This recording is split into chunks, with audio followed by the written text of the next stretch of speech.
सारा विश्व जिससे ठीक चलेगा, अपने व्यक्तिगत जीवन, पारिवारिक जीवन से लेकर तो सृष्टि जीवन तक सबका जीवन जिससे ठीक चलेगा, वो धर्म, उस धर्म का प्रतीक भगवा रंग, वह इस ध्वज का रंग है। ये धर्म ध्वज है। इस धर्म ध्वज पर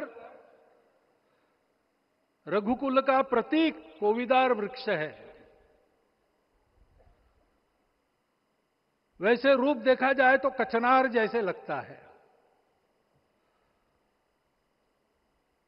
और जो खोजी लोग हैं वो खोज कर कह रहे हैं कि मंदार और पारिजात दो वृक्षों का एक तरह से संकर है। दोनों वृक्षों के गुण, ये दोनों वृक्ष देव वृक्ष कहलाते हैं। दो देव वृक्षों के गुणों का समुच्चय ये वृक्ष है, और ये वृक्ष उस रघुकुल की सत्ता का प्रतीक है। वो सत्ता वृक्ष से व्यक्त होती है, जिसके बारे में कहा गया, छायाम अन्यस्य कुर्वन्ति तिष्ठन्ति स्वयं आतपे। सबके लिए छाया देते हैं, स्वयं धूप में खड़े रहकर। फलान्यपि परार्थाय, फल स्वयं उगाते हैं, दूसरों के लिए बांट देते हैं। वृक्षा सत्पुरुषा इव, वृक्ष सत्पुरुष होते हैं। और कचनार के गुण औषधि भी है। कचनार के वृक्ष का अन्न में भी उपयोग है। सब प्रकार से उपयोगी इस वृक्ष का प्रतीक हमने लगाया है। धर्म जीवन ऐसा जीवन होता है, और ये जीवन जीना है, उस जीवन की प्रतिष्ठा करनी है, इस जीवन का झंडा शिखर तक पहुंचाना है। चाहे जितनी प्रतिकूलता हो, चाहे जितनी कठिनाइयां हो, साधनहीनता हो, सारी दुनिया स्वार्थ में बहती होगी, लेकिन हमारा संकल्प है, सूर्य भगवान उस तेज के, उस संकल्प के प्रतीक है। उनके रथ का एक ही चक्र है। 4 चाक वाली गाड़ियां भी एक्सीडेंट करती है तो एक चक्र चलाना है, और रास्ता खराब भी नहीं, रास्ता है ही नहीं। अधांतर में चलो रथस्य एकम चक्रम। रथ चलाने के लिए 7-7 घोड़े, उनको नियंत्रण करने के लिए सांपों के लगाम है, और रास्ता नहीं है, और सारथी जो है उसके पैर नहीं है। ऐसी गाड़ी चल सकती है क्या? कंप्यूटर में डाटा डालेंगे, कहेंगे नहीं चलेगी। लेकिन बिना थके रोज पूरब से पश्चिम जाना आना सूरज भगवान कर रहे हैं, क्योंकि कार्य की सिद्धि स्वत्व के भरोसे होती है। हिंदू समाज ने लगातार 500 साल और बाद के दीर्घ आंदोलन में अपने इस स्वत्व को सिद्ध किया, और रामलला आ गए, मंदिर बन गया।